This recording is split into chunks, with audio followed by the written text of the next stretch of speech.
Rajasthan university से अपने सियासी सफर की शुरुआत करने वाले बेनीवाल के इस सफर की पृष्ठभूमि 1990 में लिखी गई, जब कांग्रेस के हबीबुर रहमान ने मुंडावा विधानसभा सीट पर उनके पिता रामदेव बेनीवाल को चुनाव हरा दिया। रामदेव बेनीवाल इससे पहले यहां लगातार 2 बार चुनाव जीते थे।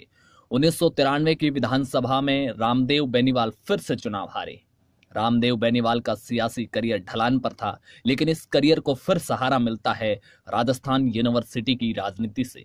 साल 1994 रामदेव बेनीवाल के लगातार 2 चुनाव हारने के 1 साल बाद एक नौजवान जयपुर के महाराजा कॉलेज के बाहर अपने कुछ साथियों के साथ खड़ा था।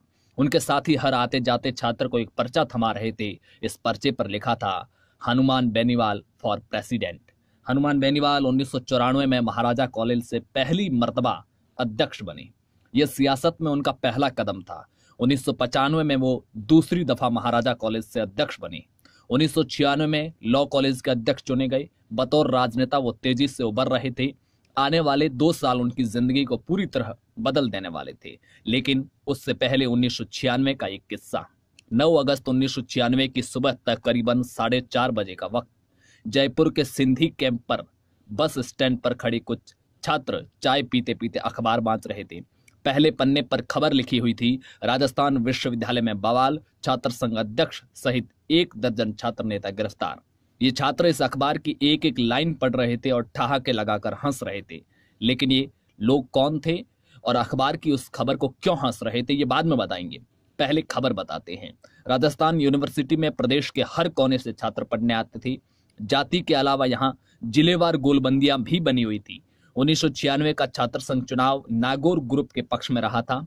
नागौर के नवाज से आने वाले महेंद्र चौधरी राजस्थान यूनिवर्सिटी के अध्यक्ष बने थे और बरण गांव के रहने वाले हनुमान बेनीवाल लॉ कॉलेज के अध्यक्ष चुने गए थे।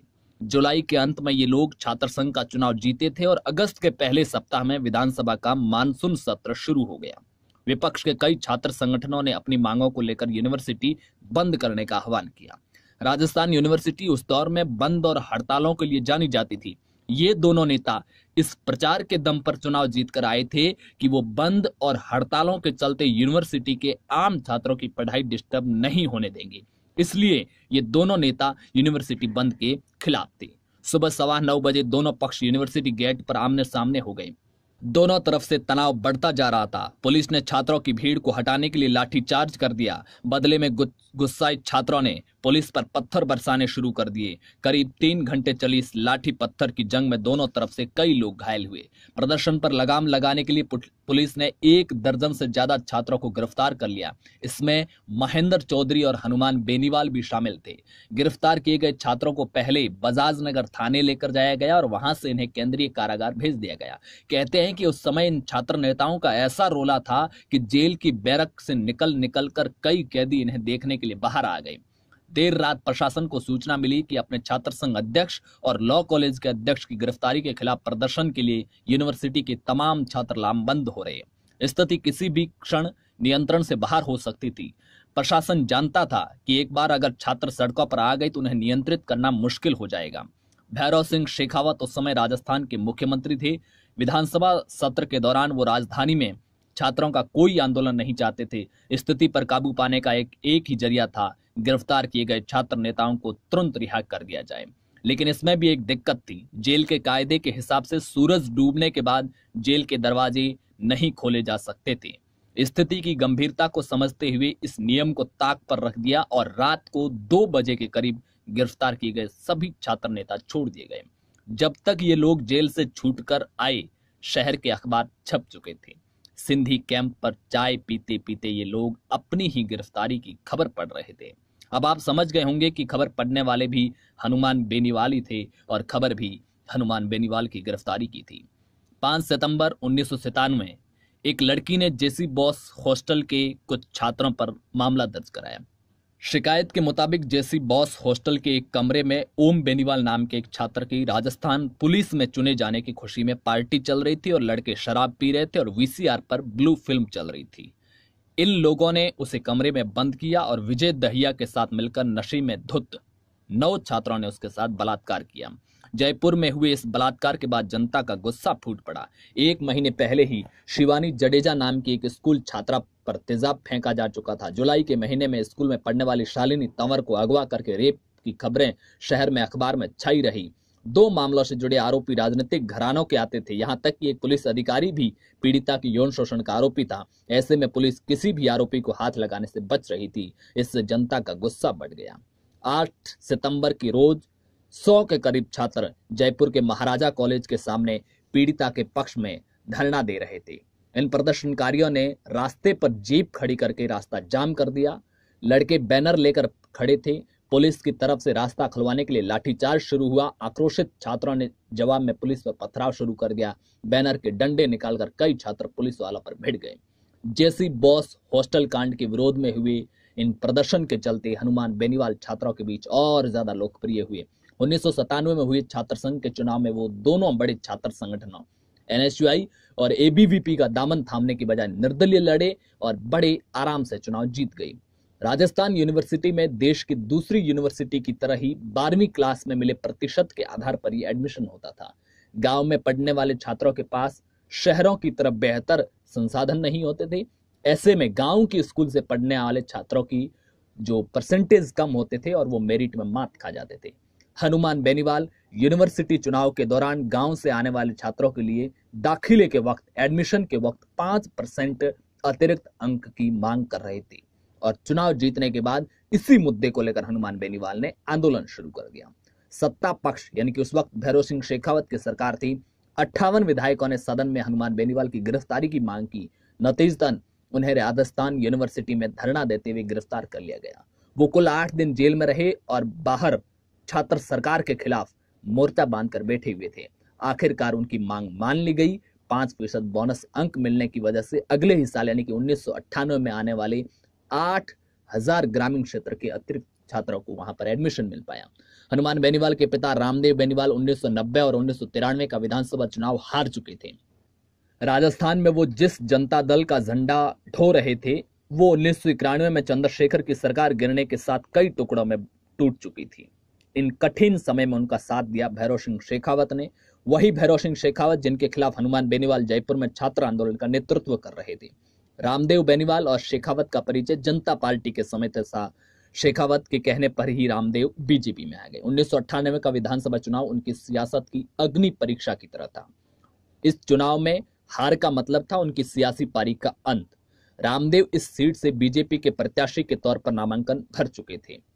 8 दिसंबर 1998 को राजस्थान में विधानसभा के चुनाव होने वाले थे, वोटिंग होने वाली थी। चुनाव के लिए कैंपेन जोर पकड़ रहा था, लेकिन इसी बीच 12 नवंबर को अचानक खबर आई कि दिल का दौरा पड़ने की वजह से रामदेव बेनीवाल का इंतकाल हो गया। ये परिवार और पार्टी दोनों के लिए अप्रत्याशित था। पार्टी के आला लीडर बेनीवाल के घर मातम पुरसी के लिए पहुंचे। वहां यह तय हुआ कि रामदेव बेनीवाल की सियासी विरासत को हनुमान बेनीवाल आगे ले जाएंगे। जरूरी क्रियाक्रम से फुर्सत पाकर हनुमान अपने नामांकन के लिए निर्वाचन अधिकारी के पास पहुंचे, लेकिन वहां जाकर उन्हें पता चला कि किसी भी उम्मीदवार के देहांत होने की स्थिति में हर राजनीतिक दल को 7 दिन के भीतर चुनाव आयोग को सूचना ये भेजनी होती है कि अब उनका नया उम्मीदवार कौन होगा। भारतीय जनता पार्टी की तरफ से यह सूचना भेजने में देरी हो गई और ऐसे में हनुमान बेनीवाल नामांकन अपने पिता की जगह नहीं कर पाए। पिता की मौत के बाद उनकी सियासी विरासत का छीनना उनके लिए दूसरा धक्का था। अब एक और झटका लगने वाला था। हनुमान बेनीवाल मूल रूप से नागौर के बरण गांव के रहने वाले थे। 1959 से ही इस गांव में सरपंचाई उनके परिवार के पास रही है। बरण गांव में एक परंपरा है कि धुलंडी के दिन गांव के सभी लोग ठाकुर जी के मंदिर में इकट्ठा होते हैं। अगर गांव में किसी का झगड़ा चल रहा है तो उसे इसी दिन जाजम पर बैठकर सुलझा लिया जाता है। 10 मार्च 2001 के रोज लोग इसी रवायत के चलते ठाकुर जी के मंदिर में इकट्ठा हुए और इस बार मामला था सामुदायिक सभा भवन को लेकर। सरकार की तरफ से गांव में एक सामुदायिक सभा भवन मिला था जो कि वहां गांव की जमीन पर बनना था, लेकिन गांव में जमीन पंचायत की नहीं होने की वजह से वो सामुदायिक सभा भवन मंदिर की जमीन पर बनेगा। लेकिन यहां पर एक व्यक्ति जो इनका नाम परमाराम था, उन्होंने कहा कि ये जो सभा भवन बन रहा है उसका एक हिस्सा मेरी जमीन पर आ रहा है। इसी को लेकर बातचीत हो रही थी। परमाराम किसी बात को लेकर मानने को तैयार नहीं थे। बातचीत की जगह हाथापाई हो गई। इसी गहमा गहमी में बंदूक निकल गई।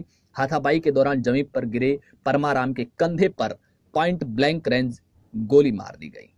उन्होंने मौका वारदात पर ही दम तोड़ दिया। इस मामले में लिखी गई एफआईआर में गांव के सरपंच प्रहलाद बेनीवाल, उनके भाई हनुमान बेनीवाल और नारायण बेनीवाल का नाम शामिल था। प्रहलाद को उसी दिन गांव से गिरफ्तार कर लिया गया। हनुमान बेनीवाल घटना के तीसरे दिन पुलिस गिरफ्त में थे। इस मामले में वो 88 दिन लगातार जेल में रहे। पहले पिता की मौत, फिर नामांकन रद्द होना और उसके बाद में कत्ल का केस। बेनीवाल परिवार के लगभग सभी मर्द इस केस में जेल के अंदर थे। परेशानी की ऐसी कड़ी जो खत्म होने का नाम नहीं ले रही थी। इस कत्ल केस में फंसा परिवार किसी तरह बाहर निकलता उससे पहले एक और ट्रेजेडी हो गई। हनुमान के बड़े भाई प्रहलाद ने दिल के दौरे की वजह से जेल में ही दम तोड़ दिया, जो कि उस वक्त गांव के सरपंच थे। इस घटना ने परिवार को पूरी तरह तोड़ दिया। हालांकि बाद में बेनीवाल जेल से बाहर आ गए थे, क्योंकि इनके खिलाफ कोई पर्याप्त सबूत नहीं मिला था। पुलिस जांच के मुताबिक घटना के वक्त हनुमान बेनीवाल उस जगह पर नहीं थे जहां यह घटना हुई। 2003 में बीजेपी से टिकट नहीं मिला तो लोकदल के टिकट पर बेनीवाल ने अपने पिता की मुंडावा विधानसभा सीट से मैदान में उतरे। बीजेपी ने इस सीट पर उषा पूनिया को मैदान में उतारा। उषा पूनिया पूर्व विधायक गौरी पूनिया की बहू थी। उषा पूनिया का नाम याद रखिएगा, क्योंकि आगे एक किस्सा आएगा जिसमें उषा पूनिया महत्वपूर्ण है। कांग्रेस के टिकट पर लड़ रहे थे हबीबुर रहमान, वही हबीबुर रहमान जिन्होंने 1990 और 93 के चुनाव में हनुमान बेनीवाल के पिता रामदेव बेनीवाल को चुनाव हराया था। इस त्रिकोणीय संघर्ष में उषा पूनिया को मिले 39,027 वोट, हनुमान बेनीवाल को मिले 35,724 वोट, हबीबुर रहमान को मिले 32,479 वोट। इस तरह हनुमान बेनीवाल ये मुकाबला 3,303 वोटों से हार गई। नागौर जाट राजनीति का केंद्र था। यहां जाट राजनीति का सबसे बड़ा चेहरा मिर्धा परिवार थे, लेकिन 2003 के विधानसभा चुनाव में रामनिवास मिर्धा के बेटे हरेंद्र मिर्धा बीजेपी के गजेंद्र सिंह खिंवसर से चुनाव हार गए तो मिर्धा परिवार का रसूख काफी कम होने लगा और उनकी सियासी रसूख को बट्टा लग गया। इससे नागौर में नए जाट चेहरे को भरने को मदद मिली। हनुमान बेनीवाल इस खाली जगह को भरने में तेजी से आगे बढ़ रहे थे। इसी बीच पास ही की तहसील डीडवाना में हुए जीवन राम गोदारा हत्याकांड ने उन्हें जाटों के नेता के रूप में उभरने का मौका दिया। दरअसल जीवन राम गोदारा एक बड़ा क्रिमिनल था और उसने मदन राठौर नाम के एक राजपूत की पत्थर से पीट पीट कर हत्या कर दी थी। इसका बदला आनंदपाल सिंह ने लिया और 27 जून 2006 की दोपहर जीवन राम गोदारा डीडवाना बाजार में अपने घर के नीचे बनी दुकान पाटीदार बूट हाउस में बैठा चाय पी रहा था। आनंदपाल अपने 5 दूसरे साथियों के साथ वहां पहुंचा और उसने एक के बाद एक 13 गोलियां जीवन गोदारा के शरीर में दाग दी। 2 अपराधियों की लड़ाई ने देखते ही देखते जाट बनाम राजपूत का मोड़ ले लिया। हत्या के कुछ घंटे बाद ही डीडवाना राज्य के दूसरे हिस्सों से कट गया। जीवन राम गोदारा को न्याय दिलाने के नाम पर पूरे आसपास के जिलों से जाट डीडवाना पहुंचने लगे। जीवन राम गोदारा उस समय की मुंडवा विधायक उषा के पति विजय पूनिया का करीबी माना जाता था। यही वजह थी कि वहां के लोकल एमएलए उषा ने उस समय वसुंधरा राज्य सरकार में मंत्री थी और इस वजह से विजय पूनिया गोदारा की मौत के बाद खड़े हुए प्रदर्शन से पूरी तरह दूर रहे। इसके उलट हनुमान बेनीवाल पूरे समय इस आंदोलन में सक्रिय रहे। इसने उन्हें जाट युवाओं के बीच लोकप्रिय होने में काफी मदद की। वो तेजी से युवा जाट नेता के रूप में उभरने लगे। 2008 के परिसीमन के बाद मुंडवा सीट खत्म हो गई और खिंवसर नाम से एक नई सीट बनी। हनुमान बेनीवाल को 2008 के विधानसभा चुनाव में खिंवसर से बीजेपी की टिकट मिल गई। कांग्रेस ने उनके सामने डॉक्टर सहदेव चौधरी को टिकट दी। बीएसपी के टिकट पर लड़ रहे दुर्ग सिंह चौहान ने मुकाबले को त्रिकोणीय बना दिया। इस मुकाबले में सफलता बेनीवाल को मिली। इस चुनाव में हनुमान के खाते में गए 58,602 वोट और नंबर 2 पर रहे दुर्ग सिंह को वोट मिले 34,292। कांग्रेस के सहदेव चौधरी को सिर्फ 17,124 वोट हासिल हुए। माने लंबे संघर्ष के बाद में, यानी कि 1990 में जब हनुमान बेनीवाल के पिता पहली बार हबीबुर रहमान के सामने चुनाव हारे, फिर 93 का हारे, 98 के चुनाव से पहले पिता की मौत हो गई और हनुमान बेनीवाल पर्चा नहीं भर पाए। 2003 में बीजेपी ने टिकट नहीं दिया। यानी कि पिछले करीब 20 सालों बाद में अपने पिता की विरासत को आगे बढ़ाने की ओर बढ़ चुके थे, पर अभी भी आगे बहुत सफर बाकी है। 2013 में हनुमान बेनीवाल निर्दलीय विधायक बने। उसके बाद में 2018 के चुनाव में उन्होंने अपनी नई पार्टी आरएलपी बनाई और वो फिर से विधायक बने और 2019 के लोकसभा चुनाव में उन्होंने एनडीए के साथ गठबंधन किया। और नागौर लोकसभा सीट से चुनावी मैदान में है। आप हमें नीचे कमेंट बॉक्स में बताइए कि हनुमान बेनीवाल के बारे में आप क्या जानते हैं, उनके व्यक्तित्व को लेकर आप क्या जानते हैं, क्या आप उन्हें पसंद करते हैं, क्या आपको लगता है कि वो एक अच्छे नेता हैं, क्या वो नागौर से अपनी सियासत को, राजनीति को आगे बढ़ा पाएंगे या उन्हें और कोई वहां से चुनौती दे सकता है। इस बारे में आप नीचे हमें कमेंट बॉक्स में बताइए।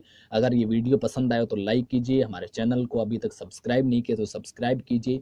मिलेंगे अगले वीडियो में, तब तक के लिए नमस्कार। जय हिंद, जय भारत।